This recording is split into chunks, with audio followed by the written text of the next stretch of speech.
Bom dia a todos.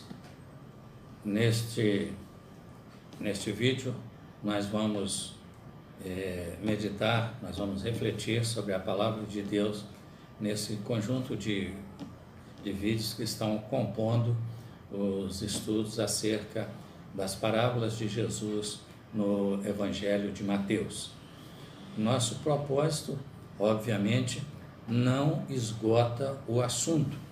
Nós estamos apresentando um foco, nós estaremos apresentando uma abordagem, mas a palavra ela é eterna, ela é viva. Então, o que estamos apresentando é aquilo que Deus tem nos dado para ser trazido nesta hora. Então, queremos ler com você o Evangelho de Mateus, capítulo 13, onde estão 8 das 10 parábolas que vamos observar nesta sequência. E a primeira parábola é a parábola do semeador. Do verso 3 até o verso de número 8, está escrito assim na palavra de Deus. E de muitas coisas lhes falou por parábolas e dizia: Eis que o semeador saiu a semear. E ao semear, uma parte caiu à beira do caminho, e vindo as aves a comeram. Outra parte caiu em solo rochoso, onde a terra era pouca, e logo nasceu, visto não ser profunda a terra. Saindo, porém, o sol a queimou, e porque não tinha raiz, secou-se. Outra caiu entre os espinhos, e os espinhos cresceram e a sufocaram. E outra, enfim, caiu em boa terra, e deu fruto, a 100, a 60 e a 30 por um. Meus queridos, o Senhor Jesus, com o propósito maior de alcançar o coração do homem, ele precisava de estabelecer, firmar as bases da igreja através de pessoas que, após a sua morte e ressurreição, dariam continuidade ao seu ministério, ao seu ensino, ao que nós chamamos muitas vezes de o período da graça, onde um pacto é estabelecido com a igreja e nós, então, somos exatamente parte desta estrutura, deste propósito maravilhoso de Deus para as nossas vidas. Ele estava na sua terra, na sua pátria, como homem, falando para os seus contemporâneos, falando para os seus concidadãos, e ele sabia a condição daquela sociedade, as limitações da época. Ele conhecia todas e conhece todas as coisas. Então, a primeira coisa que Jesus vai trabalhar é na mente das pessoas. E ele dispunha de poucos recursos como nós temos nos dias de hoje. Ele não tinha recursos audiológicos, ele não tinha recursos visuais, ele não tinha facilidade de escrita, porque a escrita era em pergaminhos, em papiros, era difícil e era pouco difundida, não só a escrita, como, por consequência, a leitura. Então, ele sabia que ele necessitava mudar a mente das pessoas.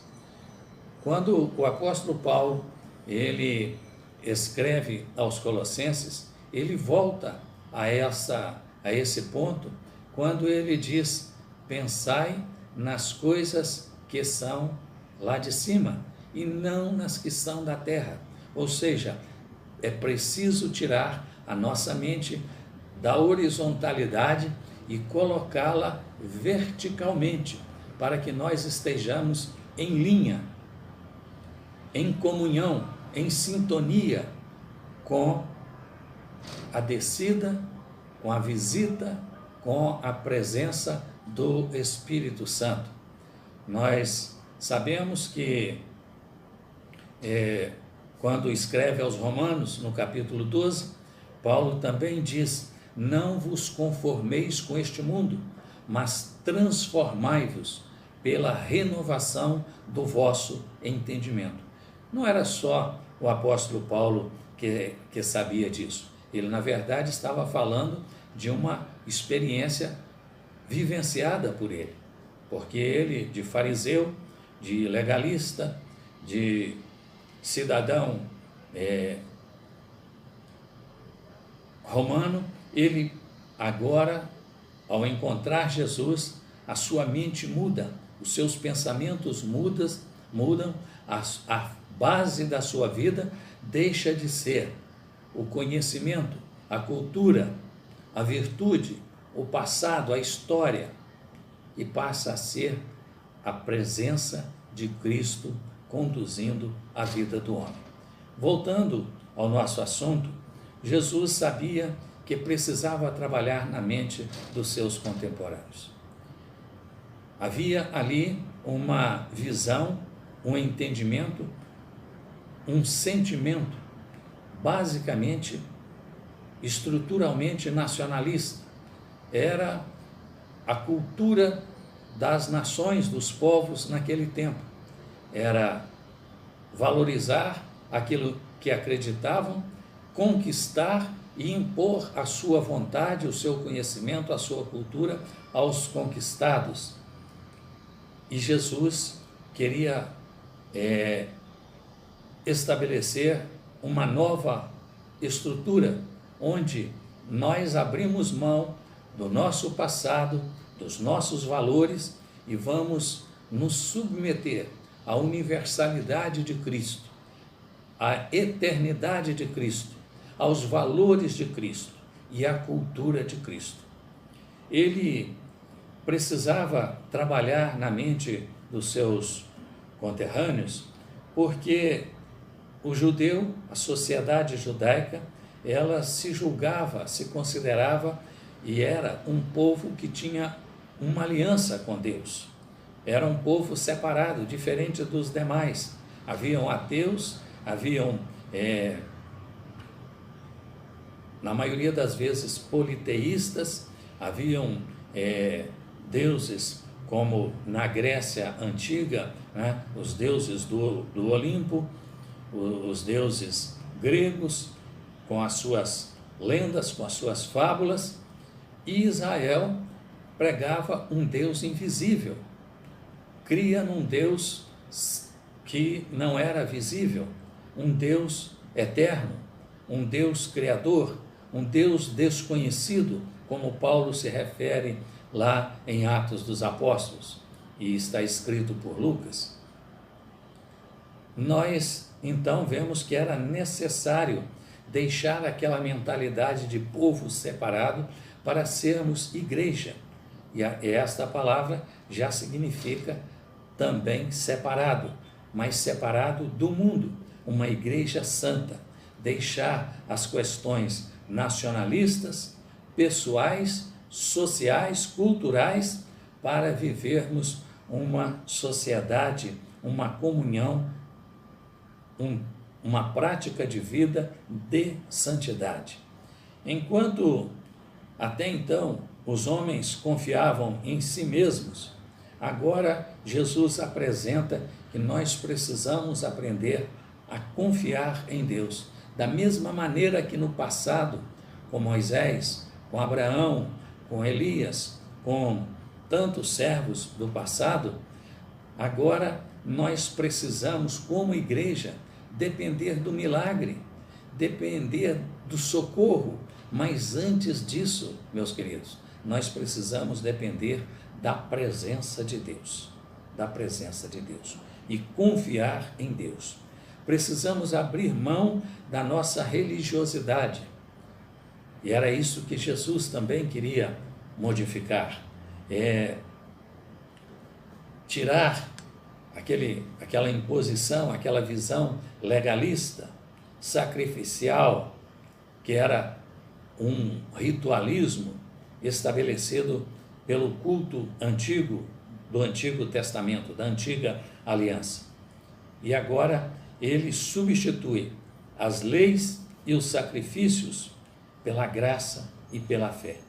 E a palavra nos diz que a lei veio por Moisés, a graça e a misericórdia vieram por Jesus Cristo. Então, nessa nova vida, nessa nova mentalidade que começa agora com a parábola do semeador, o que Jesus está apresentando ao homem é uma vida nova, uma vida de graça, uma vida de fé, uma vida de obediência e dependência de Deus na sua grandeza, no seu poder, na sua misericórdia. E sem os recursos que nós já citamos, recursos tecnológicos, recursos audiovisuais, o que Jesus, então, na sabedoria divina, ele vai usar para ensinar as pessoas? Ele vai usar aquilo que as pessoas conheciam. Ele vai trazer a aplicação da vida espiritual no dia a dia de cada um. E a primeira parábola que ele traz aqui em Mateus 13 nos reporta a isso. Quando ele diz: eis que o semeador saiu a semear. O semeador vai lançar a semente. E ele nos diz no verso 4 que ao semear, uma parte caiu à beira do caminho e as aves comeram. A outra parte caiu em solo rochoso, a terra era pouca, muitas pedras. Uma versão nos diz no meio de pedregais. E nasceram, mas não eram profundas. Quando o sol queimou, ela secou-se e morreu. A outra caiu entre os espinhos, e os espinhos cresceram e sufocaram a planta, o fruto da semente, o resultado daquela semente. Mas outra caiu em boa terra e deu fruto a 100, a 60 e a 30 por um. Muito bem, nós temos aqui 3 agentes nesse texto. Nós temos o semeador, nós temos a semente, que provavelmente eu vou me referir a ela como a boa semente, e nós temos a terra, e nós precisamos identificar isso. Algumas coisas estão explicadas na continuidade deste capítulo, até o verso de número 23, mas explicadas para aquele momento, para aquelas pessoas que o ouviam. E nós conhecemos essa explicação. Mas, por exemplo, Jesus, ele não realçou isso. Mas quem é o semeador? O semeador é ele próprio. Ele é o semeador. Ele veio para semear a palavra de Deus no nosso coração. A palavra não é dele, ele disse isso. As palavras que eu vos digo não são minhas, mas de meu Pai. As obras que eu faço não são minhas, são as obras que o Pai determinou para serem feitas. Então, ele é o semeador. E qual a semente que ele está trazendo? É exatamente a boa palavra, a palavra no Espírito, a palavra com graça, a palavra com fé, a palavra com os conteúdos da eternidade, com os conteúdos da misericórdia de Deus, do amor de Deus, do poder de Deus e da eternidade de Deus. E a terra? Meus amados, aí nós passamos a fazer parte desse contexto, porque nós somos a terra aonde o Senhor está semeando. O que nós precisamos observar a partir daí é como está o nosso coração, aonde que nós estamos, aonde que o nosso coração está colocado dentro do plano de Deus, para nós sabermos o resultado que vamos obter. Se nós estivermos à beira do caminho, seremos desprovidos, seremos roubados da palavra de Deus, seremos enganados, seremos empobrecidos, seremos vidas perdidas e sem esperança, porque à beira do caminho você não está andando nele, você não vai chegar a lugar nenhum, você vai estar à beira do caminho e vai continuar. O caminho é para andarmos, a beira do caminho é um lugar, não é o caminho.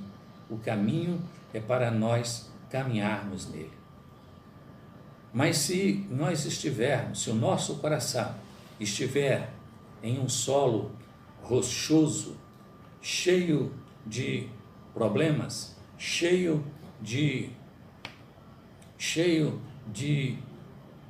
obstáculos, cheio de impedimentos, cheio de dificuldades, de mágoas, de ressentimentos, de ira, de falta de perdão, sem humildade, sem obediência, rebeldes, resistentes à voz de Deus, ao Espírito de Deus. E a palavra nos adverte que se nós ouvirmos hoje a voz do Espírito, nós não podemos endurecer o nosso coração. Nós não podemos endurecer o nosso coração. Nós precisamos deixar que a semente, ela penetre, ela esteja no profundo do nosso coração. Lá dentro, vamos lembrar o salmista: guardei a tua palavra no meu coração, para eu não pecar contra ti.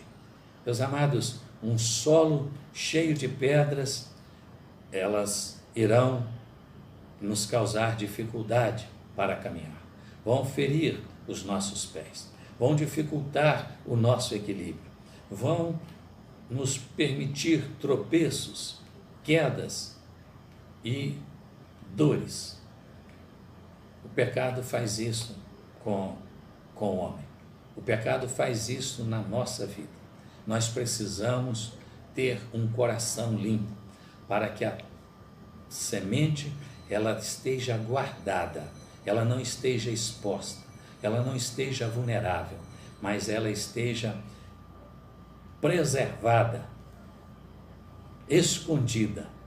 Nós sabemos aonde está cada palavra que Deus já nos tem dado. Nós podemos trazê-la, revivê-la na nossa mente, no nosso coração, nos nossos pensamentos. Mas se ela tiver sido suplantada pelo pecado, ela deixou de ter vida, ela perdeu a sua essência. Quando nós temos um coração cheio de espinhos, onde os espinhos cresceram e sufocam a boa semente, meus amados, os espinhos, eles não prejudicam enquanto eles não brotam, enquanto eles não crescem. Mas quando nós vivemos no passado, quando nós deixamos de olhar para a frente, quando nós deixamos de olhar para as promessas de Deus, para a esperança que Deus quer gerar em nosso coração, a confiança na promessa eterna de salvação e de vida eterna, meus amados, o passado sufoca a palavra de Deus. Querem ver um exemplo? Você ouve hoje uma palavra, recebe uma bênção, recebe uma libertação, e a palavra tocou tanto você, que você ora e às vezes até solicita uma oração, uma imposição de mãos, que é, às vezes, até pela sua condição, porque você mesmo pode orar a Deus. Em Jesus nós temos acesso ao Pai, e você até confessa: recebi hoje uma bênção, o Senhor limpou o meu coração, estou aliviado, estou alegre, estou feliz. Recebe a oração. No culto seguinte, e até o culto seguinte, você voltou ao passado, você retrocedeu na sua vida, você se esqueceu da semente que foi colocada, e os espinhos vão sufocar aquela semente. E quando você volta à igreja novamente, você ouve outra palavra. Que bênção, que alegria, que coisa, recebi uma libertação. Pastor, ora pela minha vida, porque eu preciso me libertar, eu preciso deixar o passado, eu preciso deixar o pecado, eu preciso deixar a vida antiga, eu preciso deixar a mentira, eu preciso deixar a maldade, eu preciso deixar a ira, eu preciso deixar as maldições, eu preciso deixar as palavras torpes, eu preciso deixar a desonestidade, a mentira. E aí você recebe uma bênção, porque a Bíblia nos diz que quando pedimos, se vós, sendo maus, sabeis dar boas dádivas aos vossos filhos, quanto mais o vosso Pai Celestial dará o seu Espírito, o Espírito de vida, de amor, de perdão, de bondade, o Espírito de misericórdia, o Espírito eterno, àqueles que lhes pedirem. Se você orou, pediu, se você reconheceu, se você confessou, Deus te deu. Aquele espinho foi quebrado, foi morto. Você não pode deixá-lo reviver na sua vida. Você não pode deixá-lo sufocar no seu coração. Quando nós nos voltamos para o Senhor, nós precisamos confiar, nós precisamos descansar nas promessas de Deus. Precisamos tirar tudo aquilo que impede a semente, a boa semente, de germinar, de crescer e de dar frutos. Meus amados, é um processo, é preciso paciência. Jesus usa esta parábola no início porque a sociedade naquele tempo era uma sociedade agropastoril, não é uma sociedade como os nossos dias, não era como no nosso tempo uma sociedade urbano-industrial.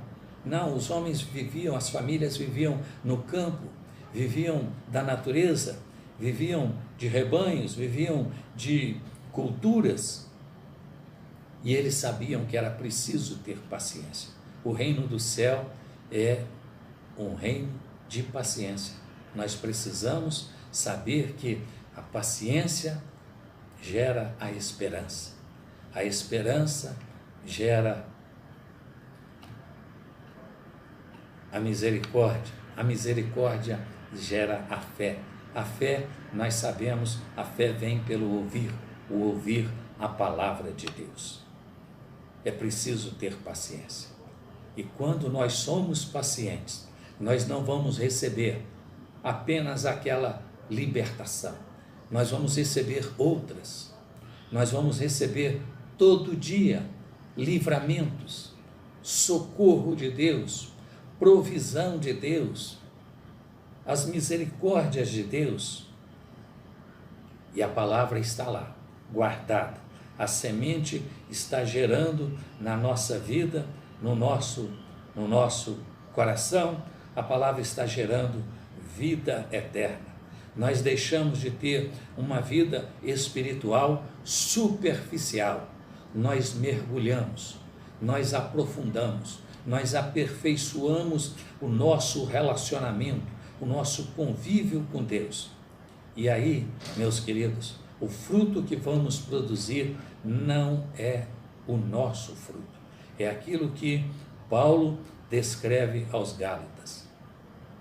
O fruto do Espírito é gozo, paz, alegria, bondade, fé, mansidão, longanimidade, misericórdia. Os frutos do Espírito, ou o fruto do Espírito, é a somatória de todas estas libertações, de todas estas vitórias e o exercício da fé todos os dias na presença do nosso Deus. Então, nós vamos ter uma vida perfeita, uma vida aperfeiçoada com Deus. Não deixaremos de ser provados, não deixaremos de ter lutas, mas a nossa confiança, o nosso descanso está em Cristo Jesus, porque sabemos que Ele tem um fruto maior para nós, a salvação, a vida eterna em Cristo Jesus. Jesus começa esta sequência de parábolas aqui de Mateus 13, falando da vida natural do homem, da sua prática, da sua profissão, do seu relacionamento, mas ele vai terminar falando da ministração dos anjos. Nós vamos ver isso lá no final. Os irmãos que prosseguirem, que acompanharem conosco, vão entender o propósito de Deus e aquilo que Deus quer fazer na sua vida. Não importa, não se preocupe em dar 100 frutos. Jesus não disse e não relacionou apenas aqueles que deram 100 frutos e nem aqueles que deram 60.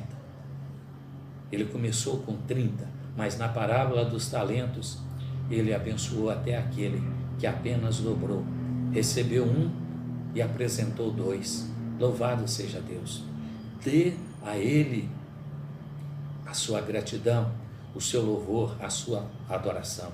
Dê a Ele a sua vida, confie a Ele a sua alma, porque a palavra de Deus tem o propósito de te levar até o fim do caminho, até a colheita, até a eternidade. Louvado seja o nome do Senhor.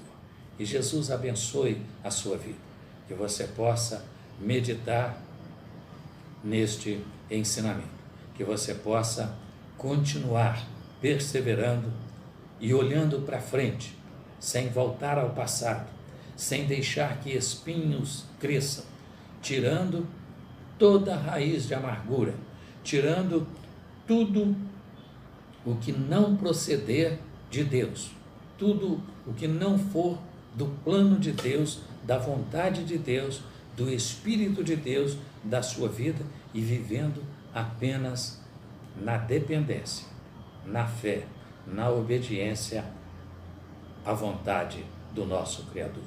E Jesus abençoe a sua vida, que o nome dele seja exaltado, que você possa meditar, refletir naquilo que você tem ouvido neste ensino.